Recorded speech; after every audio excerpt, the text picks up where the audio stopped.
MP board class 10th वाले सभी बच्चों के लिए यहाँ पर जो अगला सेट है वो आ चुका है आपकी स्क्रीन के सामने। प्यारे विद्यार्थियों, मेरे द्वारा जितने भी प्रश्न चैनल पर बताए जा रहे हैं, ऐसे प्रश्न बताए जा रहे हैं जो कि आपकी परीक्षा में प्यारे विद्यार्थियों पूछे जाएंगे।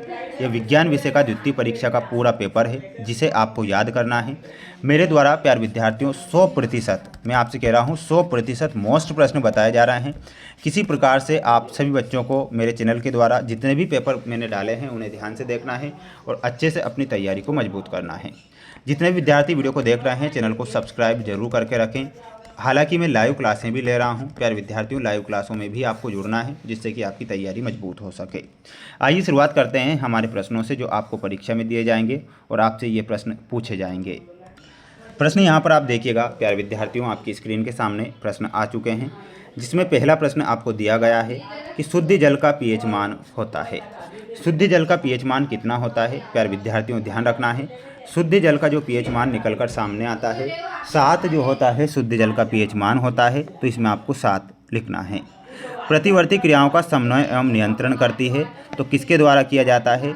मेरु रज्जु के द्वारा प्रतिवर्ती क्रियाओं का समन्वय एवं नियंत्रण करती है, तो यहाँ पर आपको मेरु रज्जु लिखना है। अगला क्वेश्चन देखिएगा आपकी स्क्रीन के सामने। अगला क्वेश्चन है प्यारे विद्यार्थियों, प्यारे साथियों, चैनल को सब्सक्राइब आप जरूर करें।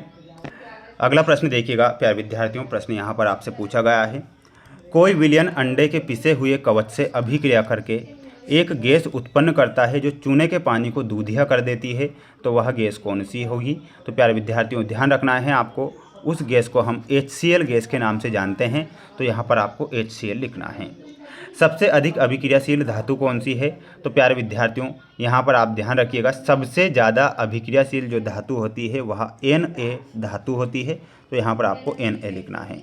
फेफड़े स्थित होते हैं, तो फेफड़े जो होते हैं अग्नाशय के नीचे स्थित होते हैं, तो यहाँ पर आपको क्या लिख कर आना है? अग्नाशय के नीचे। हाइड्रोकार्बन का उदाहरण है, तो हाइड्रोकार्बन का उदाहरण क्या होता है? मीथेन, एथेन और एथिन, ये सभी हाइड्रोकार्बन के उदाहरण होते हैं, तो यहाँ पर उपर्युक्त सभी आपको करेक्ट ध्यान रखना है। सभी स्टूडेंट्स इन प्रश्नों को याद जरूर करें। प्यारे विद्यार्थियों मैंने आपसे पहले ही कहा है कि ऐसे मोस्ट प्रश्न बता रहा हूँ जो परीक्षा में बनेंगे। प्यारे विद्यार्थियों पेपर आपका बाहर नहीं जाएगा, ये मेरा आपसे कहना है। कचरे का निपटान एक गंभीर समस्या है, तो कचरे का निपटान एक गंभीर पर्यावरणीय समस्या है, तो यहाँ पर आपको लिखना है पर्यावरणीय। प्रिज्म द्वारा रंग की प्रकाश किरण का विचलन सर्वाधिक होता है, तो ध्यान रखना है इसमें बैंगनीय रंग, क्या याद रखना है? बैंगनी। वस्तुओं को हम की उपस्थिति में देख सकते हैं, तो वस्तुओं को हम प्रकाश की उपस्थिति में देख सकते हैं। एक अश्व शक्ति में 746 वोल्ट होते हैं। विद्युत विभव का एसआई मात्रक क्या होता है? तो वोल्ट जो होता है विद्युत विभव का एसआई मात्रक होता है। विद्युत धारावाही तार एक की भांति व्यवहार करता है, तो एक चुंबक की भांति व्यवहार करता है, यहाँ पर आपको क्या लिखना है? चुंबक। ठीक है, तो स्क्रीनशॉट ले लें आप सभी स्टूडेंट्स और प्यारे विद्यार्थियों इन प्रश्नों को याद जरूर करें क्योंकि ये प्रश्न आपकी परीक्षा में आएंगे, ये मेरा आपसे वादा है। इसलिए आप रट लीजिए, पढ़ लीजिए, कुछ भी कर लीजिए, लेकिन क्वेश्चन छोड़ना नहीं। DNA आनुवांशिक पदार्थ हैं, तो प्यारे विद्यार्थियों ये आपका क्या हो जाएगा? सत्य हो जाएगा, तो यहाँ पर आप क्या लिखेंगे? सत्य। ग्रीन हाउस प्रभाव का कारण ओजोन परत में क्षय होना है, ये आपका क्या हो जाएगा? असत्य, तो यहाँ पर आप असत्य लिखेंगे।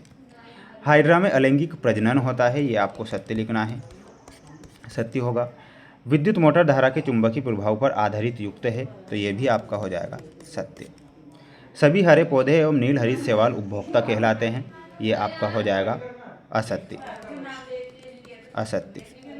फोटोग्राफी प्रकाश रासायनिक अभिक्रिया का उदाहरण है, ये आपको सत्य के रूप में लिखना है। सभी स्टूडेंट्स इनका स्क्रीनशॉट ले लीजिए और अच्छे से क्या कर लीजिएगा? रट लीजिएगा, पढ़ लीजिएगा अगर आप वाकई पास होना चाहते हैं तो। बुझा हुआ चूना, तो बुझे हुए चूने का जो सूत्र होता है CaOH2। मेंडल में आपको मिलाना रहेगा आनुवांशिकता के नियम। मिश्र धातु में आपका हो जाएगा कांसा। मेथेन में आपको मिलाना रहेगा CH4 से। मास्टर ग्रंथि को ही पीयूष ग्रंथि के नाम से जाना जाता है। संयोजन अभिक्रिया का जो सूत्र होता है वो क्या होता है? ये आप देखिएगा CaO + CO2 CaCO3, ये आप ध्यान रखिएगा। सभी स्टूडेंट्स ध्यान से स्क्रीनशॉट लेकर इन्हें याद करें, अच्छे से मेहनत प्रयास करें। ये आपका अगला क्वेश्चन स्क्रीन के सामने। अगला क्वेश्चन देखिएगा आपकी स्क्रीन के सामने है, आँख के रंगीन भाग को क्या कहते हैं? प्यारे विद्यार्थियों आँख का जो रंगीन भाग होता है उसे परितारिका के नाम से जाना जाता है, तो यहाँ पर आपको क्या लिखना है? परितारिका। वायु की अनुपस्थिति में होने वाले श्वसन को क्या कहते हैं? तो उसे बोला जाता है अवायवीय श्वसन। क्या बोला जाता है?